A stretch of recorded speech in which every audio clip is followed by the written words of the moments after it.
नमस्कार, श्री स्वामी समर्थ। तुम्हा सगळ्यांचं माझ्या या यूट्यूब चॅनलवर मनापासून स्वागत आहे।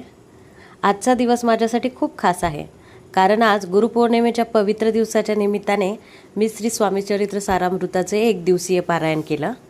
आजचा संपूर्ण दिवस कसा गेला, मी काय काय तयारी केली, स्वामींसाठी नैवेद्य कसा बनवला, पूजा कशी केली आणि पारायणाचा अनुभव कसा होता, हे सगळं आजच्या व्हिडिओमध्ये मी तुमच्यासोबत शेअर करणार आहे। त्यामुळे व्हिडिओ शेवटपर्यंत बघा। चॅनलवर तुम्ही नवीन असाल तर चॅनलला सबस्क्राईब करा। चला तर मग आजच्या या सुंदर आणि भक्तिमय दिवसाची सुरुवात करूया।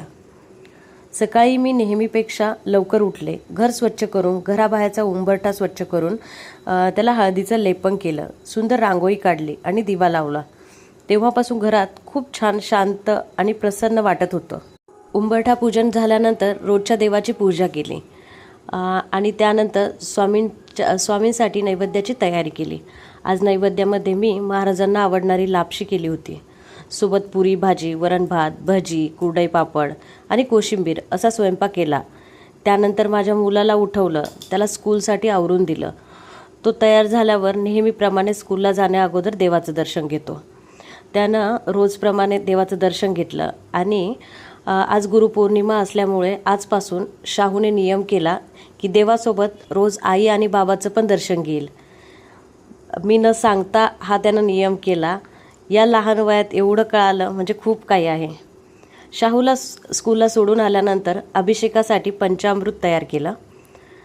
त्यामध्ये साखर, मध, तूप, दही आणि दूध एकत्र करून पंचामृत बनवलं। आता पूजा मांडणी केली। तसं तर स्वामीचरित्र सारामृत पारायणासाठी मांडणी साधीच असते। सुरुवातीला गणपती बाप्पाचा पंचामृताने अभिषेक केला, त्यानंतर स्वामींचा पंचामृताने अभिषेक केला आणि पूजेमध्ये त्यांना विराजमान केलं। स्वामींसमोर प्रसाद आणि एक छोटा तांब्या पाणी भरून ठेवला। दिवा लावला, धूप, फुले, अगरबत्ती अशी सगळी छान पूजा केली।